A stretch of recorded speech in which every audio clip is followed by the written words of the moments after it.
السلام عليكم، معكم معتصم. اليوم جايب لكم مقطع عن معلومات ما بتعرفوها عن المغرب ولا عمركم سمعتوا فيها.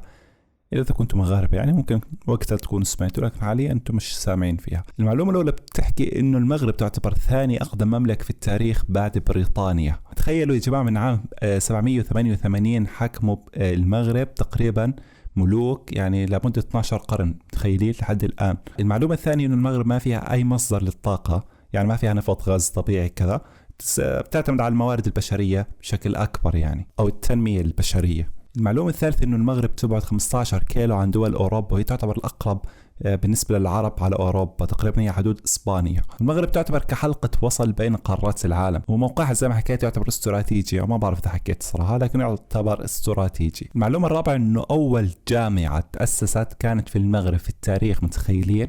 وكانت تعرف بجامعة القرويين، وهي الجامعة موجودة لحد الآن بنفس الاسم. ومباني الجامعة بشكل عام تعتبر من أقدم المباني على الإطلاق. المعلومة الخامسة إنه المغرب عندها ناس عباقرة ومخترعين كثير. فعلى سبيل المثال في عالم أتوقع اسمه رشيد اليزمي، من اللي اخترعوا بطاريات الليثيوم اللي بيستخدموها بالتليفونات.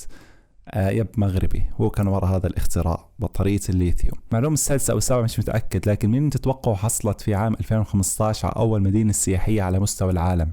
باريس؟ لندن؟ لا، مراكش. صدمة صح؟ يعتبر التراب المغربي يا جماعة من أكثر المناطق جذبا لصناعة الأفلام، تصوير الأفلام وكذا، خصوصا منطقة وزازات. أما المعلومة التاسعة على ما أعتقد أو الثامنة برضه، اللهجة المغربية تعتبر الأكثر تركيبا في العالم، لأنها بتحتوي كثير لهجات، مش عارف كأنه إسباني أو فرنسي وعربي وأمازيغي وكذا، يعني شلة كثيرة، فتعتبر الأكثر تركيب وتعقيد، يعني فاهم كيف؟ بس هاي برضو نقطة منيحة، يعني ممكن يحكي لك أكثر من لغة، وهذا شيء جيد الصراحة، أنا هيك شايف.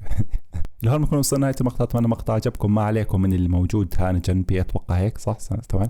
وهذا ما عليكم، هذا بس حطيته هيك مؤقتا. أوكي. المهم يا جماعة، إذا عجبكم المقطع لا تنسوا اللايك والاشتراك. حابين نكمل بهذا المحتوى اكتبوا لي، وادعوا لنا نلاقي محتوى عشان ما نضل ننزل بشكل عشوائي، فاهمين كيف؟ فإن شاء الله نلاقي محتوى ونثبت وخلص، والحمد لله نلاقي لنا المحتوى ونثبت عليه، ويا رب لك الحمد. فهون وصلنا لنهاية المقطع. إذا عجبك المقطع اشترك، فعل الجرس. كان معكم معتصم، في أمان الله، مع السلامة. كيف تصوير الكاميرا واضحة صح؟ بالنسبة للمقاطع الماضية هيك أوضح. حلو صح؟ استمر إن شاء الله. السلام عليكم.